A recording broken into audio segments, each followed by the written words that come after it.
Hey guys, welcome back to Kailon education centre.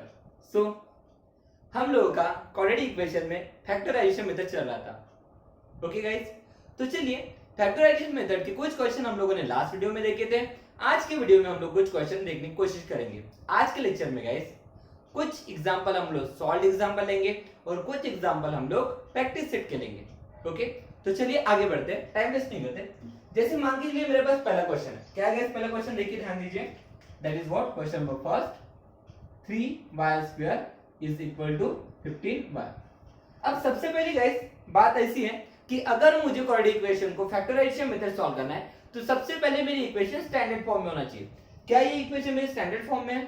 तो फिर standard form में quadratic equation क्या होती है ये पता होना चाहिए। क्या होती है गाइस?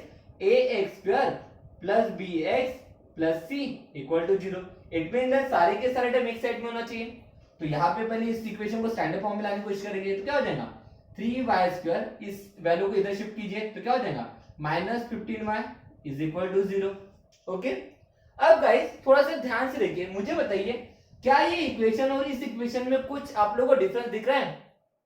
सर क्या डिफरेंस दिख रहा है? ध्यान से देखिए, ये मेरी फर्स्ट टर्म हो गई, ये मेरी सेकंड टर्म हो गई और ये मेरी क्या हो गई, थर्ड टर्म हो गई। हाँ है ना? अब थोड़ा सा ध्यान से देखिए, इस इक्वेशन में क्या दिख रहा है आप लोगों को? वेरिएबल का स्क्वायर वाली टर्म है, वेरिएबल वाली टर्म है, लेकिन ये थर्ड टर्म जो कांस्टेंट वैल्यू होती है वो यहाँ पे दिख रही है क्या? नहीं दिख रही है।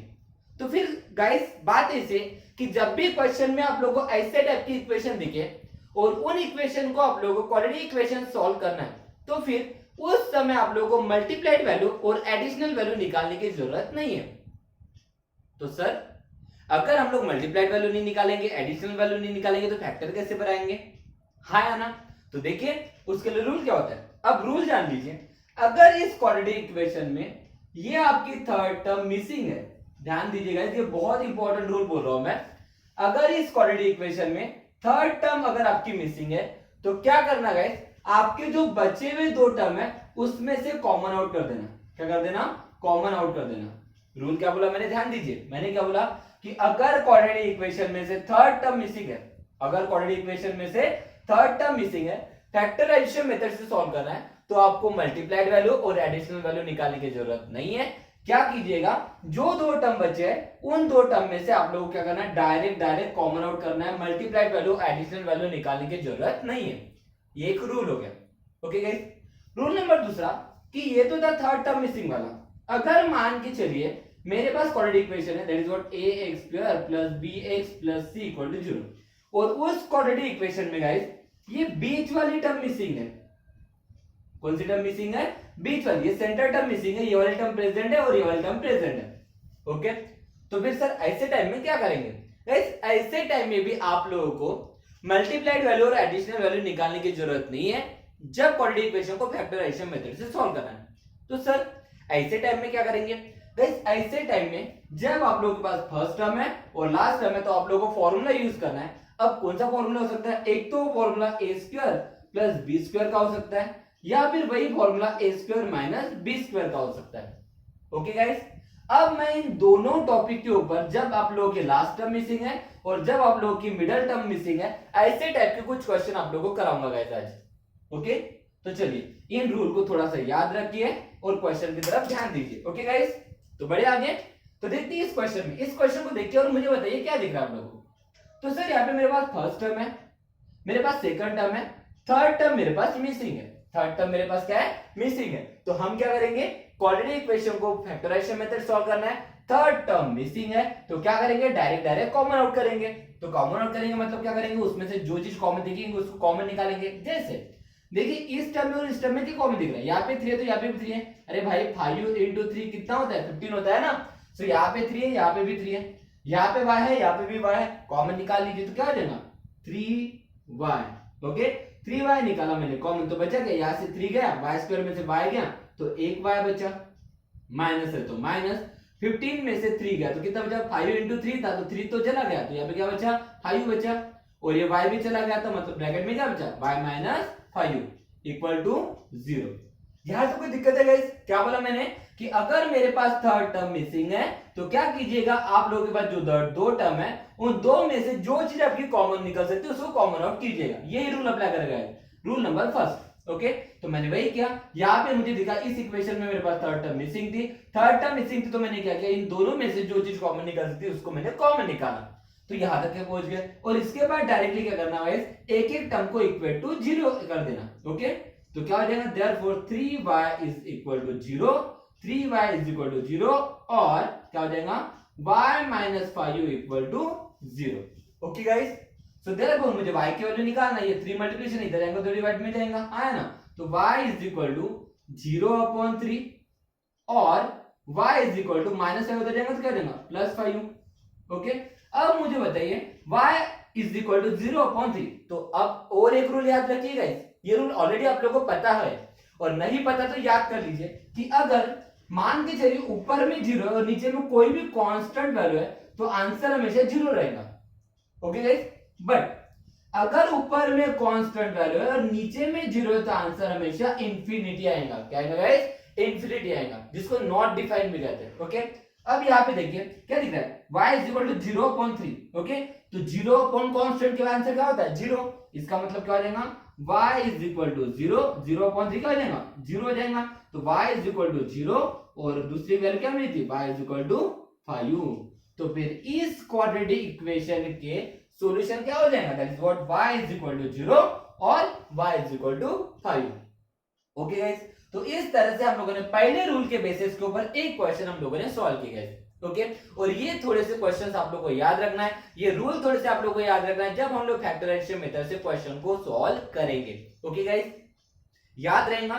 चलिए स्क्रीनशॉट ले लीजिए, हम बढ़ते हैं नेक्स्ट क्वेश्चन के ऊपर। ओके गाइस, चलिए लिया आप लोगों ने, अब बढ़ते हैं नेक्स्ट क्वेश्चन की तरफ, देखते हैं नेक्स्ट क्वेश्चन क्या बोल रहा है हमारे पास।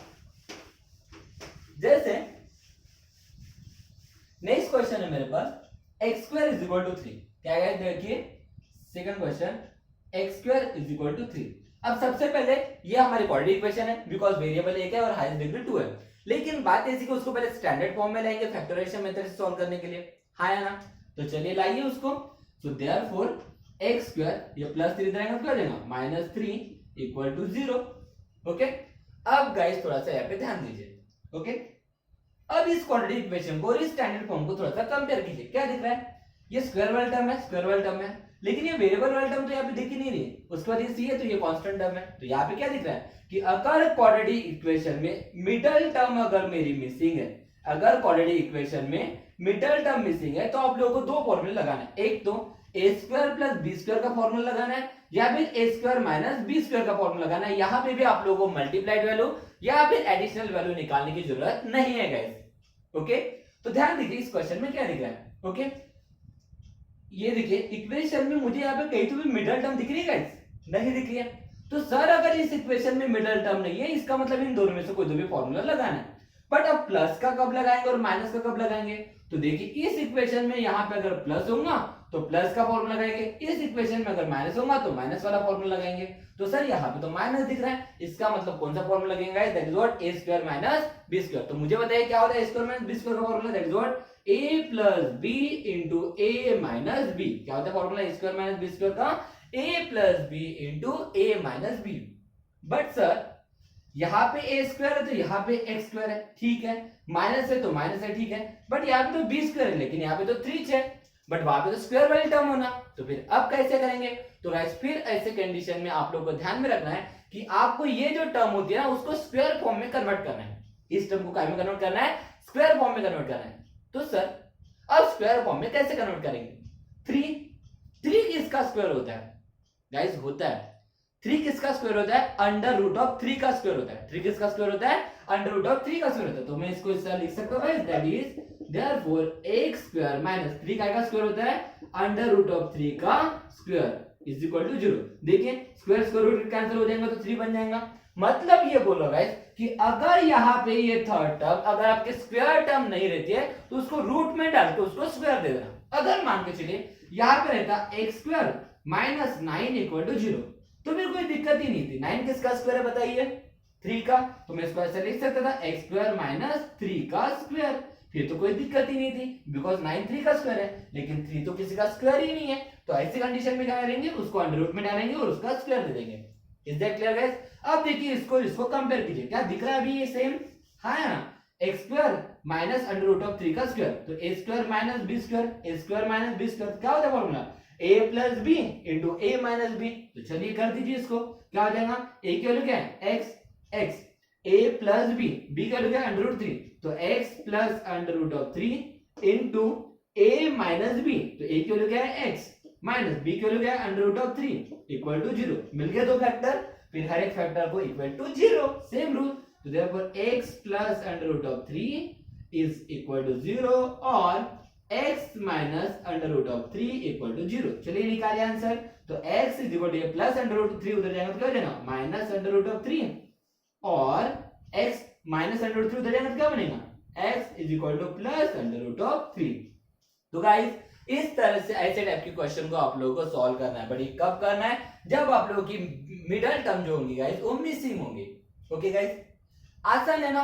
मैंने आज आप लोग को दो नए रूल, फैक्टराइजेशन मेथड ही चाहिए, लेकिन फैक्टराइजेशन मेथड में कभी कभी हमें ये दो रूल अप्लाई करना पड़ सकता है। एक तो जब मेरी थर्ड टर्म मिसिंग होंगी, या फिर दूसरी जब मेरी मिडिल टर्म मिसिंग होंगी। ओके गाइस, एक काम करते हैं, मैं इस थर्ड, ये जो मेरी मिडिल टर्म मिसिंग है ना, इसमें और एक क्वेश्चन इसमें ले लेते हैं। ओके चलिए एक काम करते हैं, इससे बेसिस के ऊपर और एक क्वेश्चन बनाते हैं, अपने हिसाब से बनाते हैं और उसको सॉल्व करते हैं। ओके चलिए इसका स्क्रीनशॉट ले लीजिए, फिर बनाते हैं। ओके जैसे मान के चलिए मेरे पास है, दैट इज एक इक्वेशन बनाते हैं, अपने मन से बनाने की कोशिश कर रहे हैं। ओके जैसे मान के चलिए 4, ओके 4 उसके बाद ठीक है, okay 4x square minus 25 is equal to 0। इस क्वाड्रेटिक इक्वेशन को ध्यान से देखिए गाइस, बहुत ही सिंपल क्वेश्चन है। ओके ध्यान से देखिए, सबसे पहले इस, ये एक मेरी क्वाड्रेटिक इक्वेशन है बिकॉज एक वेरिएबल है और उसका हायर डिग्री 2 है, हाँ है ना। अब ध्यान से देखिए क्या दिख रहा है, ये मेरी स्क्वायर वाली टर्म है, मतलब ये बीच वाली टर्म मतलब फर्स्ट टर्म है, ये मेरी 25 इसमें वेरिएबल है, इसका मतलब लास्ट टर्म है, लेकिन यहाँ पे मिडिल टर्म दिख रही है क्या, नहीं दिख रही है। तो क्वाड्रेटिक इक्वेशन में अगर मेरी मिडिल टर्म मिसिंग है तो मुझे एक तो a square plus B square का फॉर्मूला लगाना है, या फिर ए स्क्वायर माइनस बी स्क्वायर का फॉर्मूला लगाना है। ओके गाइस, इसका मतलब ये दोनों टर्म काय में होना चाहिए, स्क्वायर में होना चाहिए। ये तो रूल क्लियर है कि अगर मेरी मिडिल टर्म प्रेजेंट नहीं है तो मुझे क्या करना है, एक तो a square plus B square का फॉर्मूला लगाना है, या फिर ए स्क्वायर माइनस बी स्क्वायर का फॉर्मूला लगाना है, हाँ है ना। अब यहाँ पे क्या है, माइनस है, तो फिर माइनस है तो क्या होता है, ए स्क्वायर माइनस बी स्क्वायर का फॉर्मूला क्या होता है, ए plus b into a minus B होता है। बट उसके लिए कंडीशन क्या है, ये भी स्क्वायर में होना, ये भी स्क्वायर में होना।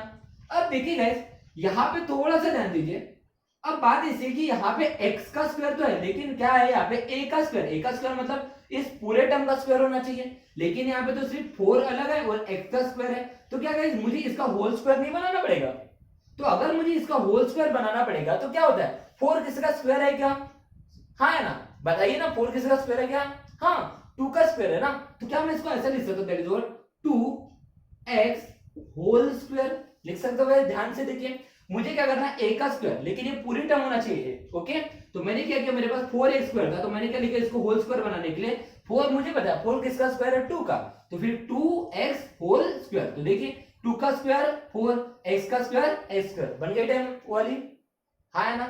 अब देखिए माइनस, यहाँ पे भी स्क्वायर टर्म होना, तो 25 किसी का स्क्वायर होता है क्या, हाँ सर 25 किसका स्क्वायर होता है, 5 का, तो लिख दीजिए उसको 5 का स्क्वायर इज इक्वल टू 0। तो देखिए a का स्क्वायर माइनस b का स्क्वायर, तो a square minus b square क्या होता है फॉर्मूला, वही formula a plus b into a minus b। अब a की वैल्यू क्या है यहाँ पे 2x, b की वैल्यू क्या है यहाँ पे 5, तो क्या हो जाएगा a plus b a minus b, तो क्या हो जाएगा 2x plus 5 into 2x minus 5 is equal to 0।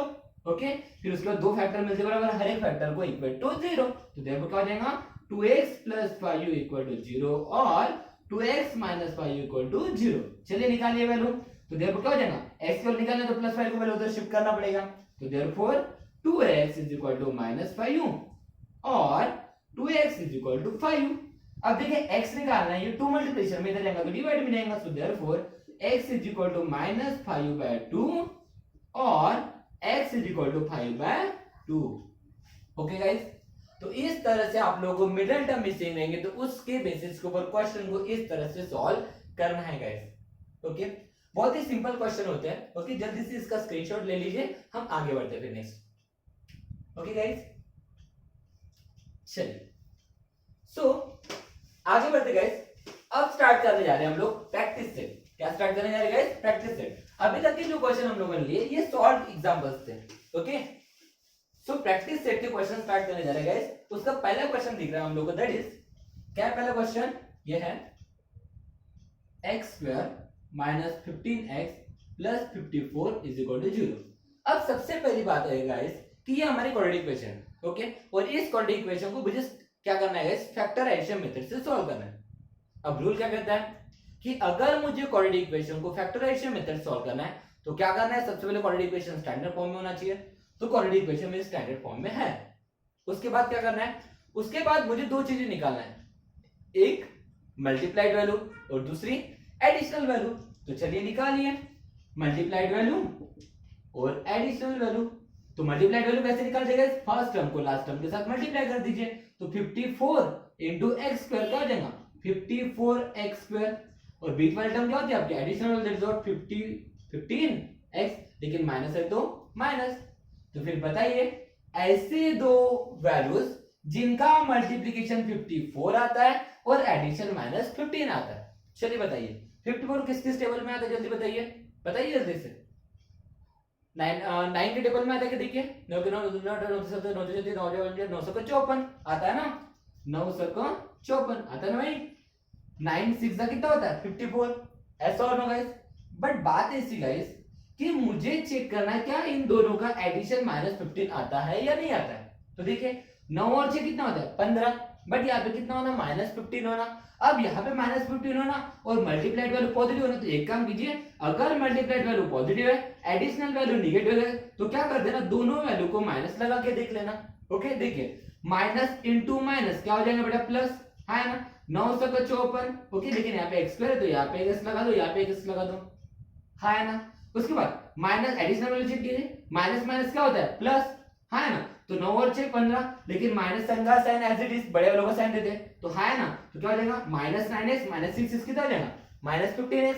मतलब मेरे फैक्टर सही है। मेरे फैक्टर क्या है? सही है। तो चलिए पुट कीजिए, तो देयर को क्या बन जाएगा मुझे बताइए, इक्वेशन क्या बनेंगे? ये जो मेरे फैक्टर गिरते हैं इनको मुझे मिडिल टर्म में पुट करना है। Okay so what that is x square minus 15x को निकाल लीजिए, इन दोनों को पुट कर दीजिए, देयर क्या हो जाएगा? Minus 9x minus 6x plus 54 equal to 0। फिर क्या बताया था गाइस? याद कीजिए कि पहले दो टर्म में से कॉमन निकालिए और लास्ट दो टर्म में से कॉमन निकालिए, और देखना है कि पहले ब्रैकेट में जो वैल्यू आएंगे वही दूसरे ब्रैकेट में आना चाहिए, है ना। तो देखिए इन दोनों में कुछ कॉमन निकलता है क्या? हाँ, यहाँ पे भी x है, यहाँ पे भी x है, तो x निकालिए कॉमन, तो क्या बचेगा? अगर इन दोनों में से x निकला तो क्या बचा? x माइनस 9, है ना। तो अगर मेरे पहले ब्रैकेट में x माइनस 9 है तो दूसरे ब्रैकेट में भी क्या आना चाहिए? x माइनस 9 आना चाहिए। तो इन दोनों में से ऐसा कुछ कॉमन निकालिए कि ब्रैकेट में x माइनस 9 बचना चाहिए। तो x माइनस 9 बचना चाहिए, मतलब x माइनस 9 बचना चाहिए, मतलब इस x के साथ जो वैल्यू हो तो बचना ही नहीं चाहिए। ओके और x का साइन क्या? प्लस, इसका मतलब इन दोनों में से क्या निकालेंगे कॉमन? माइनस 6। ओके तो अगर इन दोनों में से माइनस 6 कॉमन निकालता होगा तो क्या बचेगा बताइए? ये माइनस 6 गया तो क्या बचा यहाँ पे? x प्लस में से माइनस गया, क्या बचा? माइनस। ओके और यहाँ पे क्या है? 54 मतलब क्या होता है? 954, है ना। 6 चला गया, क्या बचेगा? 9 इज इक्वल टू 0। अब देखिए पहले ब्रैकेट में x माइनस 9, दूसरे ब्रैकेट में भी x माइनस 9 आया गाइस, आता ही है। अगर आप लोगों ने प्रॉपर तरीके से कॉमन आउट किए गाइस तो आप लोगों का आंसर गलत नहीं आएगा। तो चलिए अब इन दोनों में से देखिए कुछ कॉमन निकलता है क्या? हाँ, यहाँ पे भी x माइनस 9 है, यहाँ पे भी x माइनस 9 है, कॉमन निकाल लीजिए। तो देयरफॉर x माइनस 9 निकाला मैंने कॉमन, तो बचा क्या? इसमें से x माइनस 9 गया तो क्या बचा? x, इसमें से x माइनस 9 गया तो क्या बचा? Minus 6 equal to 0। So therefore हर एक फैक्टर को इक्वल टू 0 कर दीजिए, तो x माइनस 9 इक्वल टू 0 और x minus 6 is equal to 0। So therefore x की वैल्यू निकालना है, माइनस 9 उधर जाएगा तो क्या हो जाएगा? x इज इक्वल टू 9 और माइनस 6 उधर जाएगा तो क्या हो जाएगा? प्लस 6, तो x इज इक्वल टू 6।